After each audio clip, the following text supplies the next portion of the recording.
अहम खबर सांगड़ से। फंक्शनल मुस्लिम लीग सिंध के सूबाई नायब सदर और पीर पगारा के साहबजादे सैयद मोहम्मद राशिद शाह एक रोज़ा सियासी दौरे पर उमरकोट पहुंच रहे हैं।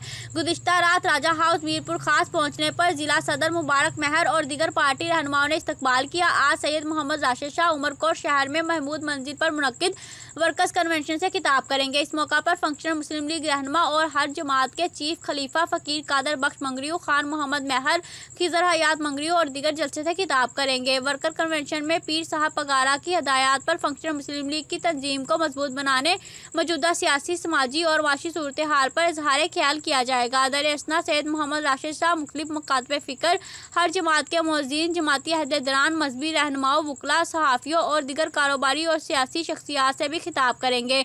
मीरपुर खास से उमरकोट तक 78 मोरी, शादीपली मोड़, बचाओ बंद, सूफी फ़कीर और उमरकोट शहर में सैयद मोहम्मद राशिद शाह का शानदार इस्तकबाल किया जाएगा। हिमायती न्यूज़ से ज़ैन उमर की रिपोर्ट। मज़ीद खबरों के लिए देखते रहें हिमायती न्यूज़ HD।